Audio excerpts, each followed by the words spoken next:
Avant de plonger dans cette histoire incroyable, pensez à vous abonner à la chaîne et à activer la cloche. Ici, chaque récit a quelque chose à dire, et vous ne voudrez pas en manquer un seul. La lumière du matin filtrait à travers les grandes fenêtres de la First National Bank de Charleston. Le bâtiment, imposant et froid, respirait l'ordre et la richesse, ses murs recouverts de marbre brillant et ses comptoirs polis reflétant les visages des clients pressés. Les employés, déjà en place depuis l'ouverture, discutaient à voix basse de leurs routines habituelles, certains riant des dernières nouvelles locales, d'autres pianotant sur leurs ordinateurs. C'est alors qu'une silhouette attira l'attention. Dans le reflet du marbre, ils le virent approcher, un vieil homme noir, courbé par les années, portant un sac en toile usée, dont les bords étaient effilochés. Ses chaussures usées claquaient doucement sur le sol, et son manteau élimé semblait appartenir à une autre époque. Ses cheveux grisonnants encadraient un visage marqué par la vie, mais ses yeux brillaient d'une lueur inhabituelle, une intelligence tranquille mêlée à une détermination impénétrable.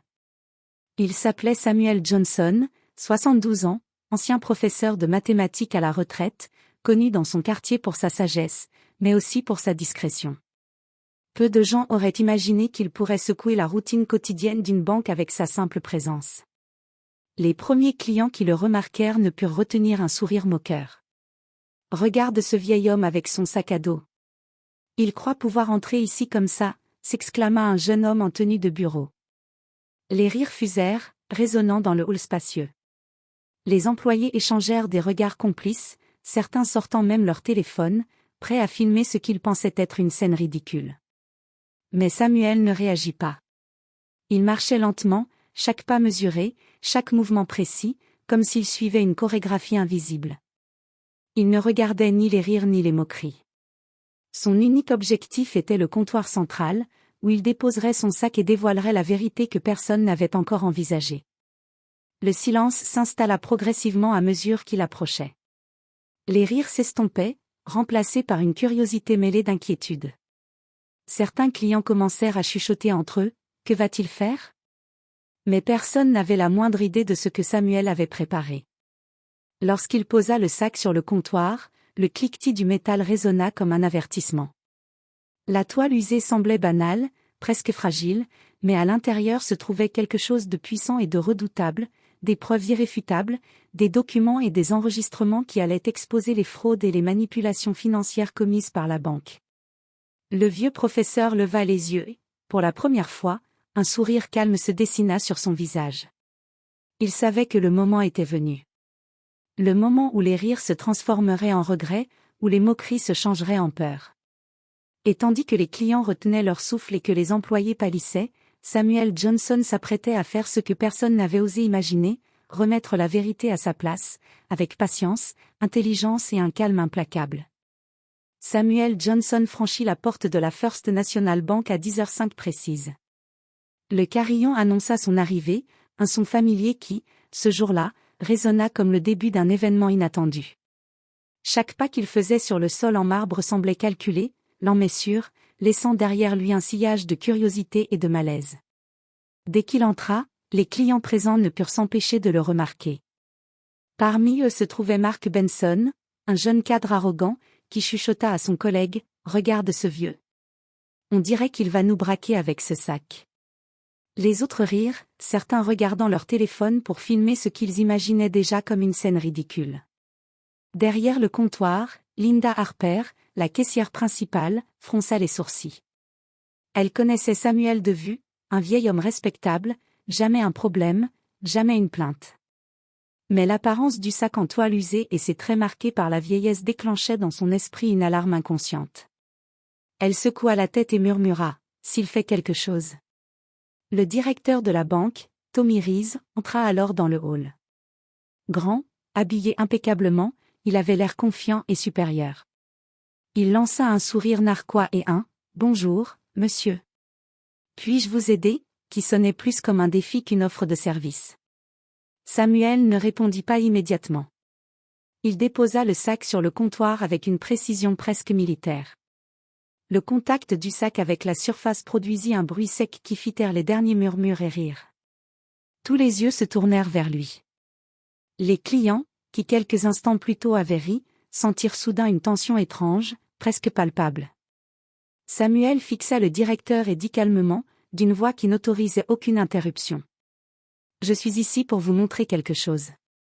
Je vous conseille d'écouter attentivement. » Tommy Rees haussa un sourcil, amusé mais légèrement nerveux. « Très bien, monsieur, nous vous écoutons. » Mais les mots n'avaient pas encore fini de sortir de sa bouche que Samuel commença à dénouer lentement le sac. La lenteur de ses gestes, chaque mouvement mesuré, semblait calculé pour amplifier l'attention de tous. Les liasses de documents et les dossiers s'entassèrent sur le comptoir, révélant déjà que ce sac n'était pas ordinaire. Un frisson parcourut la salle. Les clients se rapprochèrent, certains sur la pointe des pieds, d'autres restant à distance par instinct. Tous voulaient voir, mais personne n'était prêt pour ce qu'ils allaient découvrir. Samuel leva les yeux vers la foule, et dans ce simple regard, une leçon silencieuse était contenue, ne jamais juger quelqu'un par son apparence. Les rires avaient disparu, remplacés par l'inquiétude, la curiosité, et la peur. Samuel Johnson posa doucement la dernière liasse de documents sur le comptoir. Les clients et employés observaient chaque geste avec un mélange de curiosité et de malaise. L'air, jusque-là rempli de rires étouffés, était maintenant chargé d'une tension presque palpable. Les mains moites, les regards fuyants, les respirations retenues, tout le monde savait que quelque chose d'inhabituel était en train de se passer. D'un geste lent mais déterminé, Samuel ouvrit un dossier et en sortit un ensemble de papiers soigneusement agrafés. Chaque page semblait banale à première vue, tableaux, chiffres, en-tête officielle. Mais lorsqu'il les étala devant Tommy Rees et Linda Harper, l'atmosphère changea radicalement. Qu'est-ce que c'est, balbutia Tommy, essayant de masquer sa nervosité derrière une façade de contrôle. Samuel ne répondit pas immédiatement. Il laissa quelques secondes s'écouler, laissant le silence peser sur la salle, amplifiant l'effet dramatique. Puis il déclara calmement. « Ce sont vos comptes. Les transferts fictifs, les fraudes, les manipulations que vous pensiez invisibles, tout est ici. » Linda Harper pâlit. Ses doigts tremblants effleurèrent les papiers. Elle comprit alors qu'il ne s'agissait pas d'une plaisanterie ni d'une invention. Samuel avait dans ce simple sac, preuve à l'appui, des années de malversation que la banque avait soigneusement dissimulées. Les clients autour commencèrent à murmurer, certains choqués, d'autres incrédules. Comment un vieil homme peut-il savoir tout ça? Il a dû enregistrer tout ça. Mais personne n'osait encore approcher, craignant d'interrompre le déroulement de ce moment hors du commun. Samuel leva lentement la tête et fixa le directeur droit dans les yeux. Vos rires m'ont peut-être surpris, mais maintenant, je vous conseille d'écouter attentivement. Ce que vous prenez pour un simple vieux sac contient la vérité que vous redoutez le plus. Tommy Rees sentit la peur monter. Pour la première fois, son assurance habituelle vacilla. Ses mains se crispèrent sur le comptoir, et son regard glissa sur les clients, qui observaient la scène avec un mélange d'incrédulité et de malaise. Samuel continua, posant des documents spécifiques sous le regard de Tommy, des preuves de transferts fictifs, des comptes truqués, des signatures falsifiées. Chaque papier tombé du sac semblait avoir été placé là avec une précision stratégique, comme une pièce maîtresse dans un puzzle de justice. Un murmure parcourut la salle. Les clients, qui avaient ri quelques minutes plus tôt, étaient maintenant suspendus au geste du vieil homme. Certains se couvraient la bouche, incapables de croire ce qu'ils voyaient. Les employés, eux, se regardaient, conscients que leur arrogance passée venait de se retourner contre eux de manière spectaculaire. Samuel, d'une voix calme mais ferme, conclut. « Vous avez jugé un vieil homme par son apparence, vous avez ri de moi. Aujourd'hui, vous allez comprendre que la sagesse et la patience valent plus que la jeunesse et l'arrogance. » Le silence régna pendant plusieurs secondes, avant que Tommy Rees ne tente de parler, sa voix trahissant sa panique, « Monsieur, nous. » Mais Samuel ne lui laissa pas le temps de finir. Il continua de poser, un à un, les documents les plus compromettants sur le comptoir, révélant que rien ne pourrait être caché cette fois. Les clients retinrent leur souffle. Le sac, simple et usé à l'extérieur, était devenu le symbole du retournement total des rôles, celui qui avait été moqué tenait désormais entre ses mains le pouvoir et la vérité. Le hall de la banque était devenu un théâtre silencieux où chaque mouvement de Samuel Johnson semblait orchestré. Les clients retenaient leur souffle, certains chuchotant entre eux, d'autres figés, incapables de détourner le regard. Les rires qui avaient éclaté à l'entrée avaient complètement disparu. Samuel leva lentement les yeux vers Tommy Reese, le directeur de la banque, qui pâlissait à vue d'œil. Chaque geste du vieil homme amplifiait l'angoisse de Tommy. Les liasses de documents étalés sur le comptoir ne laissaient aucun doute, la banque était prise en flagrant délit de fraude, et la responsabilité de la direction était directement exposée. Vous pensiez pouvoir vous moquer d'un vieil homme sans conséquence, dit Samuel d'une voix calme mais implacable. Vous pensiez que votre arrogance et vos rires pourraient cacher la vérité. Vous vous êtes trompé. Linda Harper, la caissière, tremblait légèrement. Elle avait toujours respecté Samuel, mais la révélation des documents la laissait stupéfaite. Elle jeta un coup d'œil à Tommy, qui évitait son regard. La peur était maintenant palpable, comme un nuage sombre suspendu au-dessus de leur tête. Un jeune employé, Jack Turner, tenta de prendre l'initiative en s'approchant du comptoir. « Monsieur, je crois qu'il y a une erreur. » Samuel le fixa d'un regard perçant. « Il n'y a aucune erreur. Tout ce que vous voyez est vrai. Vous avez choisi de rire de l'apparence d'un vieil homme, et maintenant, il est temps d'assumer vos choix. » Tommy tenta de reprendre la parole. « Écoutez, nous pouvons régler ça, discrètement. » Mais Samuel ne bougea pas, sa voix restant posée mais chargée de fermeté. « Il n'y aura pas de réglage discret. Vos fraudes ne peuvent plus être cachées. J'ai contacté des autorités compétentes. Tout ce que vous avez tenté de dissimuler sera désormais examiné publiquement. » Les clients, témoins silencieux de la scène, commencèrent à murmurer. Certains sortaient leur téléphone, non plus pour se moquer, mais pour documenter la confrontation. La tension montait d'un cran. Les employés de la banque étaient en état de panique, certains tentaient de rassembler des papiers pour les cacher, d'autres regardaient Samuel comme s'il était un juge prêt à condamner leur arrogance.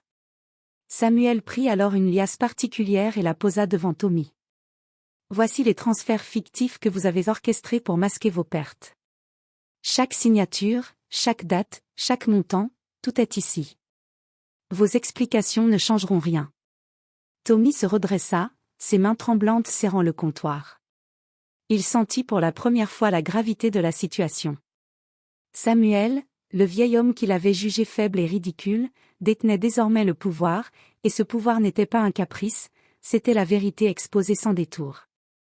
Samuel conclut, son regard balayé sur toute la salle. Vous vous êtes moqué, vous avez ri, vous avez jugé.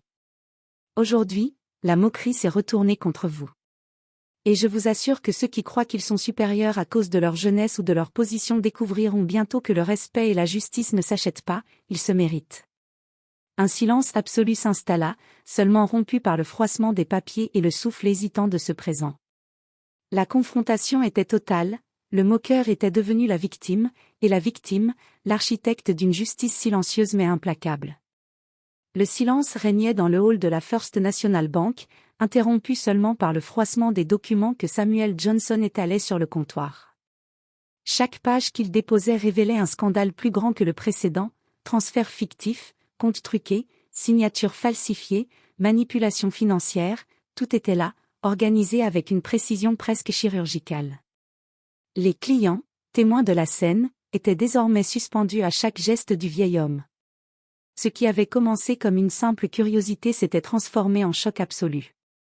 Les rires d'avant avaient laissé place à des murmures incrédules. Certains se couvraient la bouche, d'autres laissaient tomber leur téléphone, incapables de filmer l'ampleur de ce qu'ils voyaient.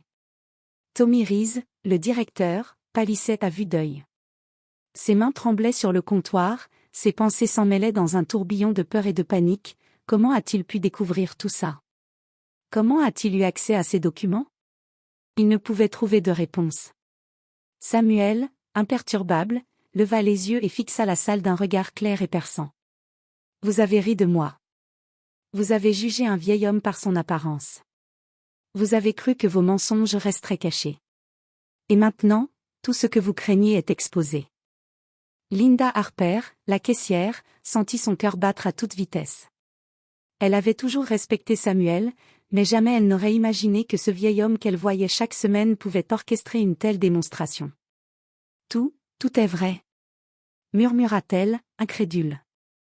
Jack Turner, le jeune employé, tenta de déplacer un dossier, mais Samuel le retint d'un geste ferme. Ne touchez à rien. La vérité ne peut être effacée par la peur. Les clients autour, qui avaient initialement ri et chuchoté, se rapprochaient maintenant, fascinés par le déroulement de la scène. L'un d'eux murmura, « Ce sac, il ne contient pas seulement des papiers, il contient la vérité sur toute la banque. » Samuel continua de dévoiler les preuves avec méthode. Chaque document tombé du sac révélait non seulement les fraudes de la direction, mais aussi les tentatives passées de couvrir ces actes. Les employés étaient désormais confrontés à l'évidence, leur arrogance et leur moquerie avaient conduit à ce moment précis, et il n'y avait aucun moyen de l'éviter. Puis, d'un geste final, Samuel posa la pièce maîtresse du sac, un enregistrement numérique des transactions et des communications internes. Tommy Rees pâlit totalement. Chaque mot, chaque chiffre, chaque action était enregistrée. La banque n'avait plus aucune échappatoire. Les murmures dans la salle se transformèrent en cris étouffés de surprise et de peur. Les clients, fascinés, réalisaient que ce qu'ils avaient pris pour une simple scène ridicule était en réalité une leçon magistrale sur le respect et la justice. Samuel, d'un calme absolu, regarda une dernière fois Tommy Rees et dit : « Aujourd'hui, vous comprenez la différence entre rire par ignorance et affronter la vérité par courage.